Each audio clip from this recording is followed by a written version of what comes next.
Hi, kittens. It's really cold out. Got mittens and everything on. Mittens for my kittens.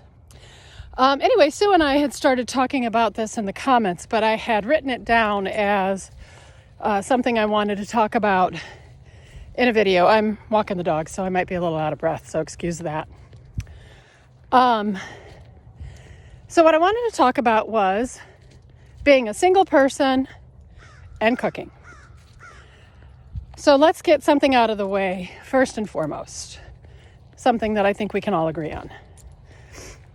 The best form of self-care is home cooking. Because you've heard me say it before. You know what the ingredients are. You know how you're fueling your body. And it's completely designed to help you.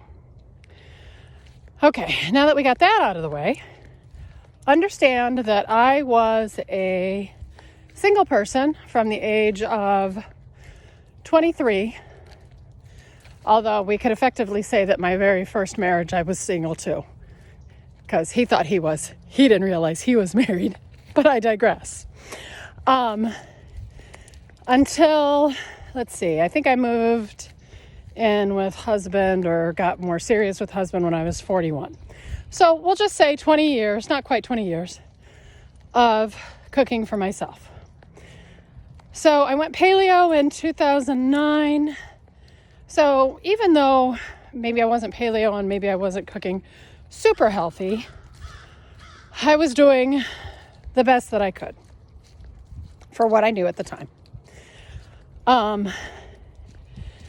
And so here, my dogs are rolling in something noxious, I'm sure. So here's what I would do.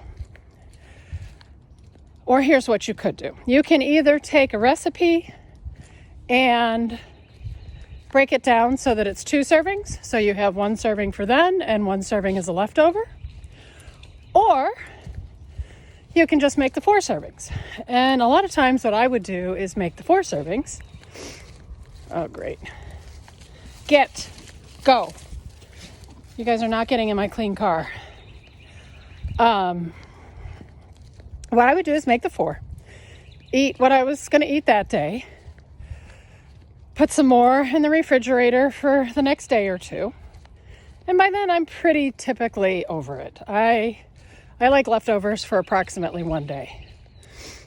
Then I would freeze the other 2 servings, and my girlfriends and I would swap. So whatever they made, I would take, and whatever I made, they would take. And it was great, because you got different food, already made. I would get home at 9 o'clock, 10 o'clock times. Or if I was going to be on the road all day, I could take it to work. So it was awesome.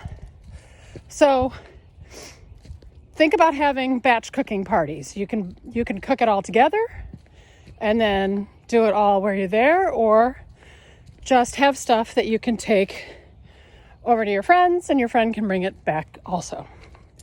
Another great idea is to take your 2 servings over to a neighbor. Maybe there's an elderly neighbor. Maybe there's a mom who is working and got a bunch of kids, and maybe your 2 servings won't feed the whole family, but you know what? She's got growing kids. She's just going to be happy to put it out as a side. And will love you forever and ever and ever. So I think also if you think about cooking for somebody else, you'll throw a little extra love in it. So understand that that is also another option. Now then, here's what Whole30 is going to teach you that you're not thinking about. Your relationship with food. So if you want to say, I don't like that, I can't do this, blah, blah, blah. Here's where we teach you to step back, look at the issue, whatever it may be. And I'm unfortunately not coming up with anything good right now. But whatever issue is holding you back, when you feel yourself fighting against us, or you feel your hackles go up, or you think, well, I can't do that, that's your signal to stop, look at the thing objectively and figure out a new way to work it. So, I'm not picking on you, Sue, I swear. But so Sue's like, I don't really like to cook when it's just me. Or whatever she said. I don't. But let's just take that as an example. Okay, you could stick with that. And then you're basically going to be doing takeout for the rest of your days if you feel like you don't want to cook. And again, I'm not picking on Sue. Let's just say Janie says, I don't like to cook, takeout. We know that's not a viable option. So what if she makes cooking a new hobby? What if she goes and takes some classes? What if she has a friend who she loves and adores come over and cook with her?